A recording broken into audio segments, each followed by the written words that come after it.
SI भर्ती परीक्षा रद्द होने पर धौलपुर में अभिभावकों ने जिला कलेक्टर के माध्यम से दिया ज्ञापन। चयनित अभ्यर्थी बोले डबल बेंच में करेंगे अपील। धौलपुर एसआई भर्ती रद्द होने के हाईकोर्ट के फैसले से कई चयनित अभ्यर्थी निराश हैं। उन्होंने इसे डबल बेंच में अपील करने की बात कही है। एसआई भर्ती के चयनित सब इंस्पेक्टर भर्ती परीक्षा 2021 को रद्द करने के हाईकोर्ट के फैसले के विरोध में चयनित अभ्यर्थी अपने परिजनों के साथ जिला कलेक्टर के माध्यम से मुख्यमंत्री के नाम ज्ञापन सौंपा है। इस बीच चयनित सब इंस्पेक्टर और उनके परिजनों का कहना था कि वे हाईकोर्ट के इस फैसले को डबल बेंच में चुनौती देंगे। सरकार को हमारा साथ देना चाहिए। एसआई भर्ती रद्द करना समाधान नहीं है, जांच कर दोषियों को सजा देना समाधान है। चयनित अभ्यर्थियों ने हाईकोर्ट के निर्णय का विरोध करते हुए एसआई भर्ती को यथावत रखने की मांग की है। चयनित अभ्यर्थियों ने अपनी और अपने परिवार की पीड़ा भी सामने रखी। धौलपुर जिले से चयनित अभ्यर्थियों के अभिभावक यदुनाथ शर्मा एवं धौलपुर में कार्यरत प्रशिक्षु सब इंस्पेक्टर रेखा जैमन, पिंकी मीणा, रजनीश कुमार, जितेंद्र सिंह, रामकेश गुर्जर, राकेश गुर्जर, किशन सिंह, विशाल चौधरी, लाखन वैष्णव, राजेंद्र सैनी, संदीप सिंह, हर्ष राज का कहना है कि हम लोग निर्दोष हैं। हमारे परिजनों ने गरीबी में भी हमें पढ़ाया लिखाया और कर्ज लेकर कोचिंग कराई। जब से उन्होंने एसआई भर्ती रद्द होने की बात सुनी है, तब से वे परेशान हैं। यह खबर सुनने के बाद परिजनों का रो रो कर बुरा हाल है। उन्होंने कहा कि 5 साल बर्बाद हो गए और सड़क पर आ चुके हैं। अब कोर्ट से न्याय की गुहार ही लगा सकते हैं।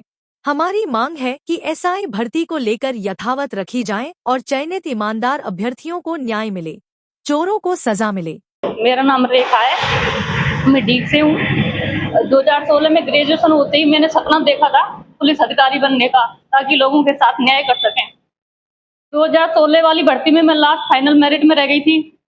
उसके बाद कई एग्जाम दिए, रीट में सिलेक्शन हुआ, वीडियो में सिलेक्शन हुआ, उनमें ज्वाइन नहीं करके मैंने फिर 2021 में इसमें एग्जाम दिया, पास हुए, ट्रेनिंग की 2 साल और लास्ट में इसका परिणाम 0। कोई हमारी 10 साल की मेहनत को 0 कैसे कर सकता है? ये कहाँ का न्याय है? क्या हमारे लिए भारतीय संविधान में कोई मौलिक अधिकार नहीं है कि हमारे लिए?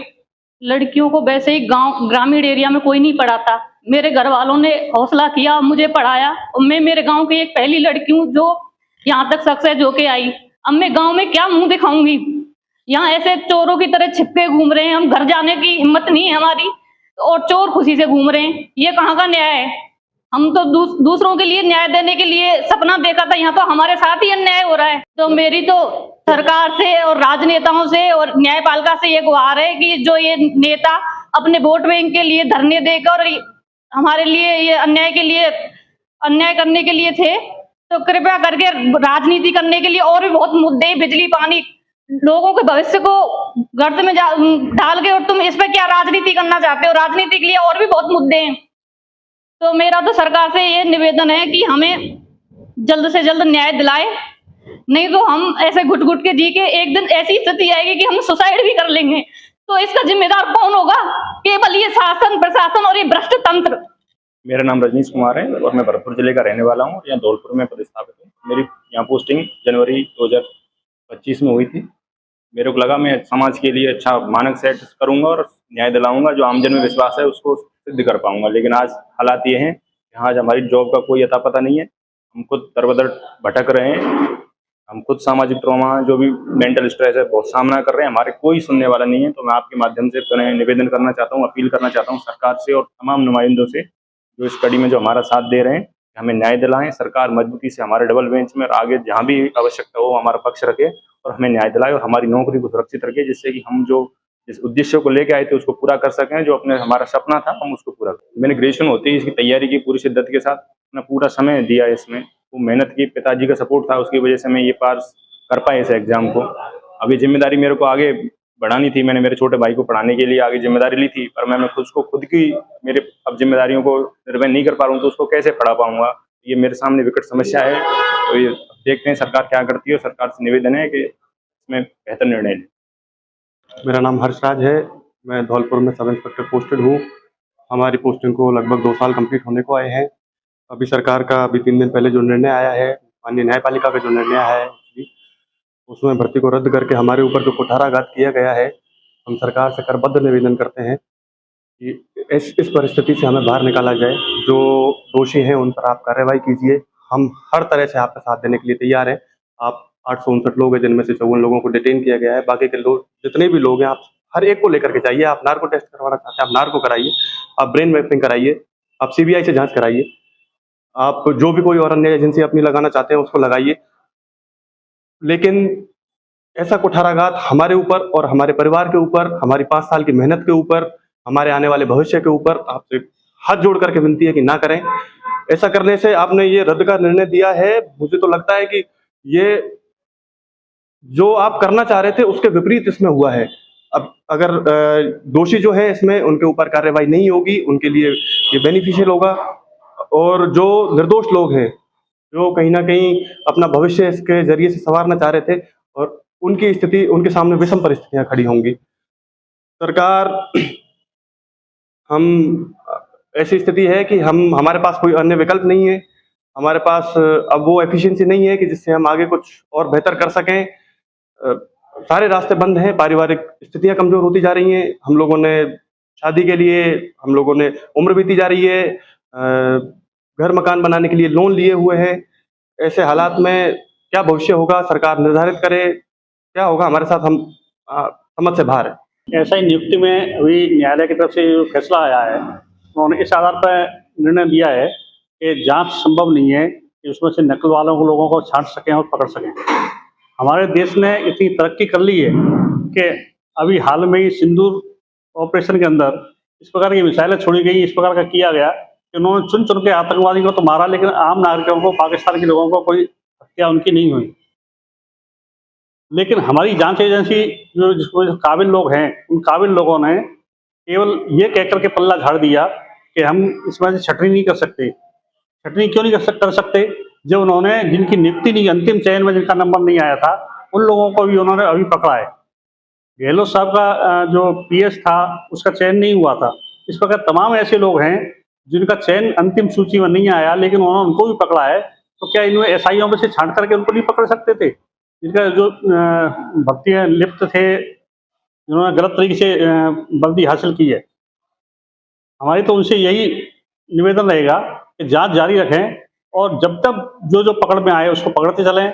उनका कोई किसी प्रकार का कोई भी जांच कर सकते हैं। उनके परिवार की जो है कोई लेन देन हुआ हो, आर्थिक लेन देन जो है 2021 में अगर किसी का हुआ है, खाते से उन्हें पैसे निकाल, उस आधार पर भी पूछा जा सकता है कि आपने नकल में इन पैसे का राशि का उपयोग तो नहीं किया है। पार्वती नदी के उफान के चलते नदी रपटों पर चल रही चादर। दर्जन भर से अधिक गांव और ढाणियों के संपर्क कटे।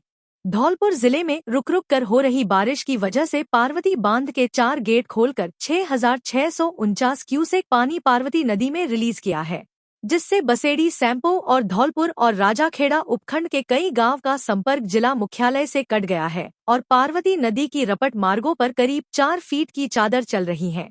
बता दें कि पार्वती बांध की भराव क्षमता 223.41 मीटर है, जबकि गेज लेवल 223.15 मीटर पहुंच चुका है। गेज मेंटेन करने के लिए जल संसाधन विभाग ने बांध के 4 गेट खोलकर 6,649 क्यूसेक पानी पार्वती नदी में रिलीज किया जा रहा है। पार्वती नदी में पानी रिलीज किए जाने के बाद बसेड़ी, सैपो, धौलपुर और राजाखेड़ा उपखंड के कई सड़क मार्ग पर पानी की चादर चल रही है। सैपो बाड़ी रपट मार्ग, मालोनी खुर्द रपट मार्ग, सखवारा रपट मार्ग, ठेकुली रपट, जसूपुरा, नादौली रपट मार्ग पर पानी की चादर चल रही है। पुलिस और प्रशासन ने आवागमन को रोक दिया है। गांव में जल भराव से जनजीवन अस्तव्यस्त। धौलपुर जिले के सैपो उपखंड के गांव रजोरा कला में पिछले 1.5 महीने से मुख्य मार्ग और उससे सटे मकान चारों ओर पानी से घिरे हुए हैं। खेतों से लगातार आ रहे पानी के कारण पूरा गांव जलमग्न हो गया है। हालात यह है कि ग्रामीणों को न केवल आवागमन में भारी परेशानी हो रही है, बल्कि घरों में पानी घुसने से कीड़े मकोड़े, सर्प और बिच्छू निकलने लगे हैं, जिससे दहशत का माहौल है। ग्रामीणों ने बताया कि गांव का मुख्य रास्ता पानी निकासी के लिए कुछ समय पहले काटा गया था, लेकिन कुछ लोगों द्वारा उसे रात में बंद कर दिया जाता है। इसके चलते आसपास के मकानों में पानी भर गया है और इनके गिरने का खतरा मंडरा रहा है। पूर्व सरपंच साहब सिंह ने बताया कि 1.5 महीने से खेत पानी में डूबे पड़े हैं। मुख्य मार्ग पर बने मकान, सरकारी स्कूल, पंचायत भवन चारों तरफ से पानी से घिरे हुए हैं। इस समस्या को लेकर ग्राम पंचायत, तहसील और उपखंड प्रशासन को कई बार शिकायतें दी गईं, लेकिन अभी तक कोई ठोस कदम नहीं उठाया गया। ग्रामीणों ने बताया कि रास्ते पर पानी भरने से स्कूली बच्चों और बीमार लोगों को भारी दिक्कतों का सामना करना पड़ रहा है। सामान्य 200 मीटर का रास्ता तय करने के लिए अब लोगों को करीब 3 किलोमीटर घूमकर जाना पड़ रहा है। बच्चों को स्कूल पहुंचाने के लिए परिजन ट्रैक्टर, ट्रॉली या अन्य साधनों का सहारा ले रहे हैं। वहीं बीमारों को लोग चारपाई पर लादकर पानी पार कर रहे हैं। ग्रामीणों का आरोप है कि समस्या की गंभीरता के बावजूद न पंचायत और न ही उपखंड प्रशासन कोई ठोस कार्रवाई कर रहा है। इससे मुख्य मार्ग पर बने मकानों के ढहने की आशंका बढ़ गई है। पूरा मकान डूबा है पानी में, 2-2 फुट पानी चल रहा है रोड पे। 3 महीना हो गए, प्रशासन सुन नहीं रहा, सरपंच सुन नहीं रहा। आप भी पूर्व सरपंच रहे हो। हाँ। तो आपने नहीं कहा प्रशासन को, प्रशासन को बोला, तहसीलदार को? सबको बोला, 3-3 बार आ गए, सरपंच लौटा देता है वापस। क्यों ऐसा क्यों? उनकी मर्जी, चले जाते हैं, पहुंच जाते हैं, खोद के खुलावा डाल दो, वो डाल दो, कोई सुनता नहीं। कब से पानी चल रहा है आपके मकान के आसपास? 3 महीना हो गए। और कहाँ चल रहा है पानी? ये पूरे रोड पे बंद है, आगे खुलावा पड़ा है, वो बंद पड़ा है। जो मेन रोड था आपका, मुख्य मार्ग था, वो बंद है।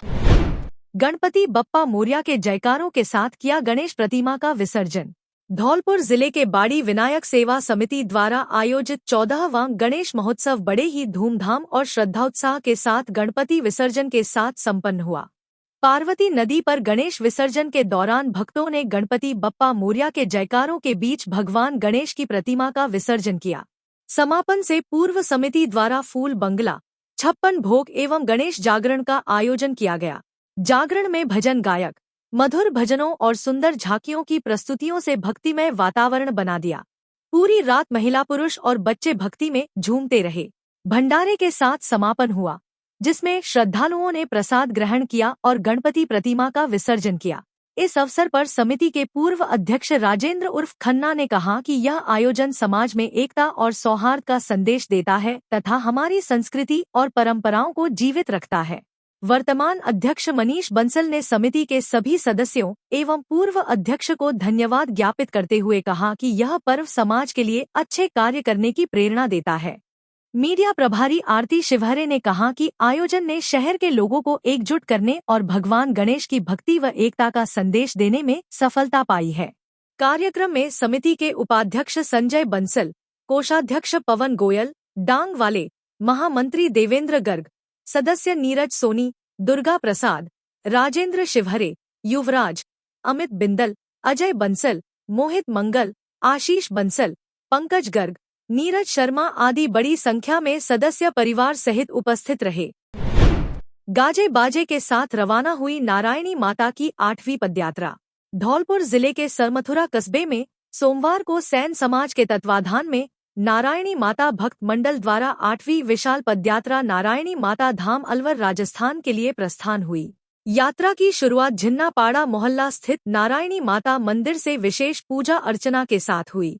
लोगों के द्वारा जगह जगह पुष्प वर्षा कर स्वागत किया गया।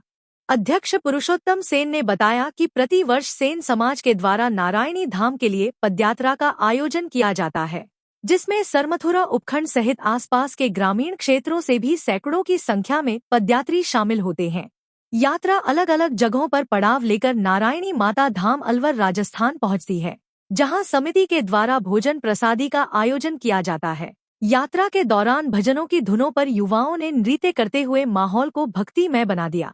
इस दौरान कल्याण प्रसाद सेन, मिट्ठन लाल सेन, राजू सेन, मदन मोहन सेन, सुशील सेन, भूपेंद्र, तुताराम सेन, कैलाशी, रामनिवास, राम खिलाड़ी, रामनिवास, राजेश, विष्णु, अरुण, उधम सिंह, योगेश, पूरन, केशव आदि मौजूद रहे। समस्या को लेकर लोगों ने एसडीएम को सौंपा ज्ञापन।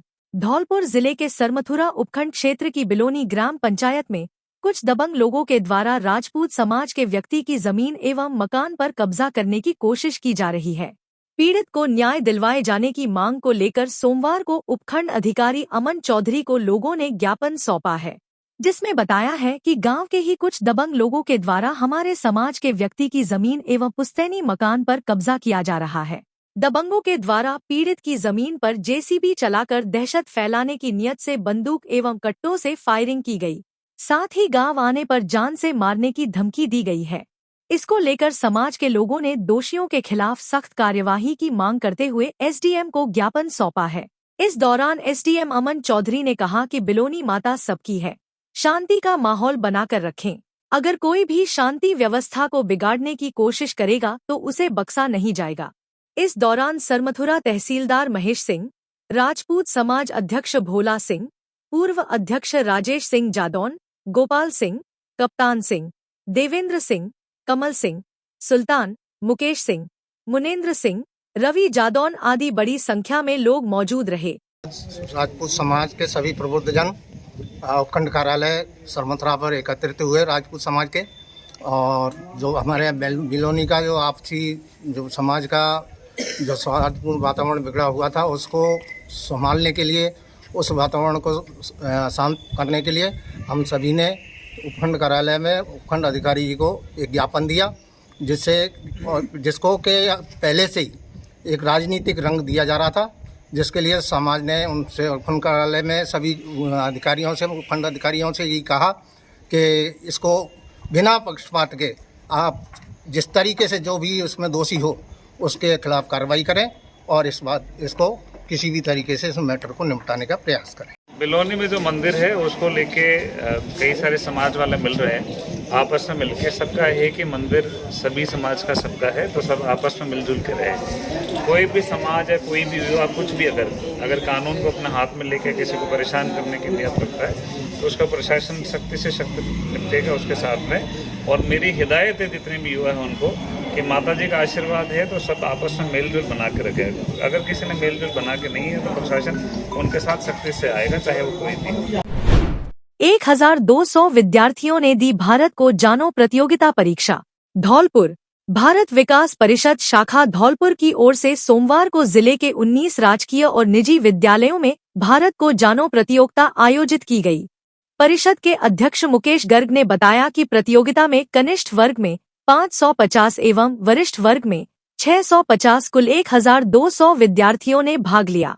इस प्रतियोगिता के माध्यम से बच्चों में बचपन से ही अच्छे संस्कार की भावना पैदा करने के लिए भारतीय संस्कृति, गौरवशाली परंपराएं, धर्म, अध्यात्म, पुस्तकें एवं लेखक, प्राचीन भारतीय खोजें, सामान्य ज्ञान, विज्ञान, इतिहास, भूगोल, साहित्य आदि पर आधारित 50 प्रश्न पूछे गए थे। भारत को जानो प्रतियोगिता प्रभारी दिनेश गर्ग ने बताया कि आयोजित हुई प्रतियोगिता में सूरजपुरा स्कूल, पचगांव, तसीमो, फिरोजपुर, बीलपुर, फूलपुर, बाड़ा हैदरशाह, महाराणा, सिटी कोतवाली, बालिका धौलपुर, बालिका कायस्थपाड़ा, संस्कार स्कूल, जेनेसिस स्कूल, वरिष्ठ उपाध्याय, गार्गी स्कूल, सांडा स्कूल, इन्फेंट आदि कुल 19 स्कूलों के बच्चों ने तैयारी के साथ भाग लिया।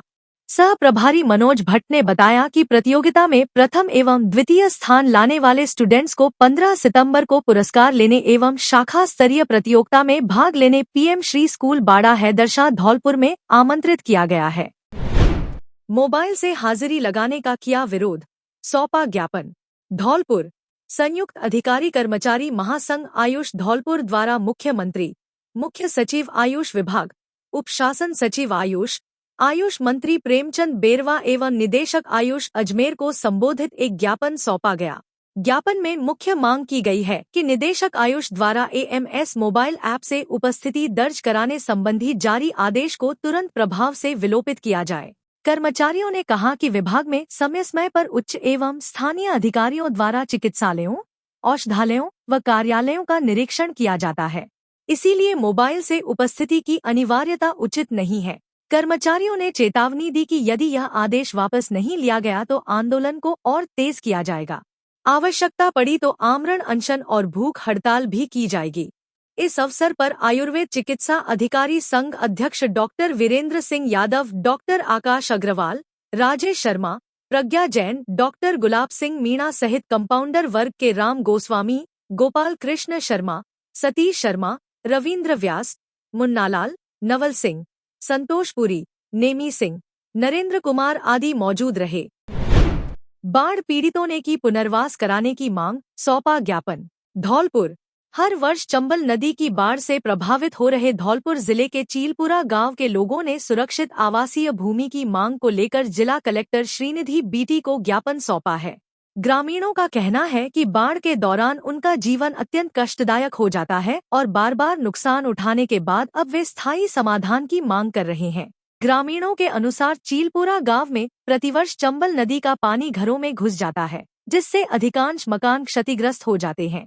पानी भरने से घरों में कई दिनों तक नमी बनी रहती है, जिससे बदबू और संक्रमण फैलता है।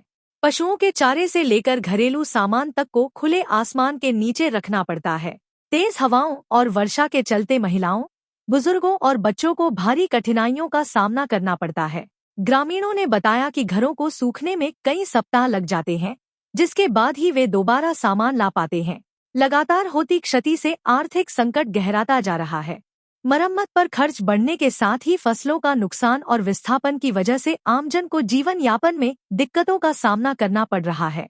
यह न केवल आम जनता के लिए चुनौती है, बल्कि प्रशासन और सरकार पर भी आर्थिक बोझ बढ़ता है।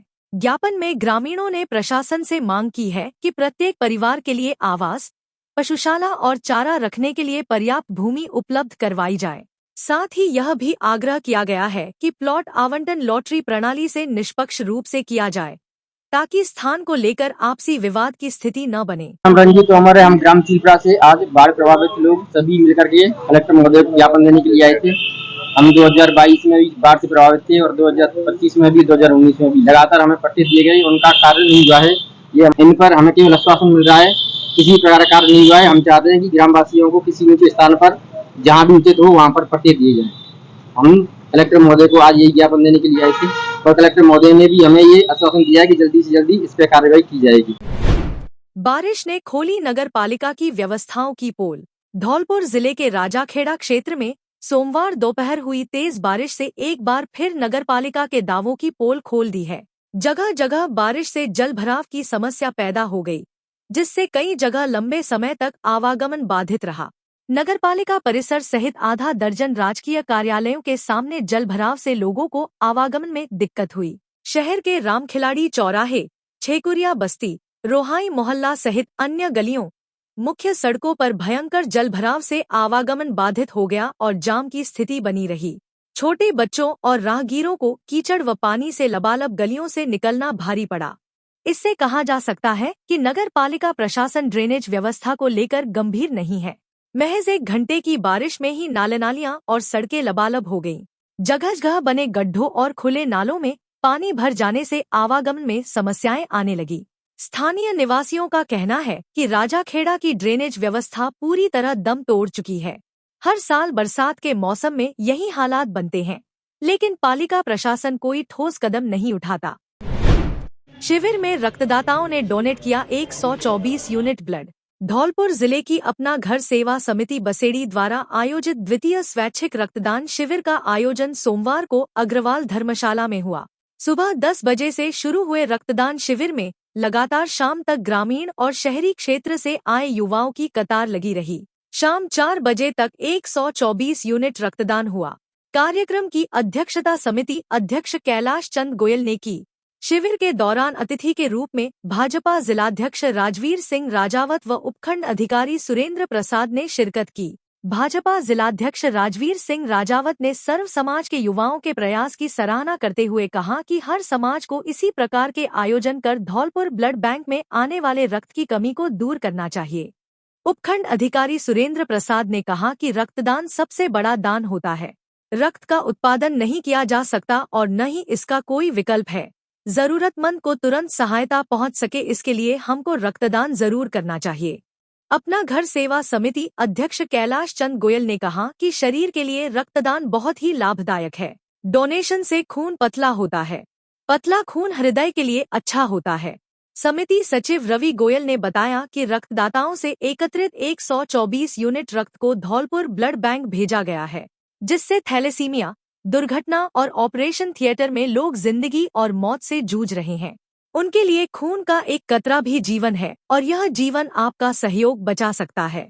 आवश्यकता में किसी के जीवन की रक्षा हो सके। शिविर संयोजक महेंद्र कोली एवं कोषाध्यक्ष हेमंत बंसल ने बताया कि सभी 124 महिला पुरुष रक्तदाताओं का समिति की ओर से प्रशस्ति देकर व पटका पहनाकर सम्मान किया गया। कैलाश चंद गोयल अध्यक्ष, सभी टीम की तरफ से सभी रक्तदाताओं को धन्यवाद देता हूँ। आज के आयोजन को सफल बनाने में युवाओं का जो उत्साहवर्धन देखा तो ऐसा लगा कि ये हमें 6-6 महीने बाद ये ब्लड कैंप लगाना चाहिए। रक्तदान महादान है। ऐसे गरीब परिवार जिनको रक्त की आवश्यकता होती है और युवाओं के अपना घर सेवा समिति जैसे अनेक संस्थाएं रक्तदान का शिविर लगा करके ब्लड डोनेशन का काम करती है, इकट्ठा होता है, जिससे ऐसे गरीब परिवारों को जो ब्लड खरीदने में सक्षम नहीं है उनके जीवन में बचाने के लिए बहुत उपयोगी साबित होता है। इसलिए मैं युवाओं को आह्वान करता हूं कि वो रक्तदान करना चाहिए। रक्तदान महादान।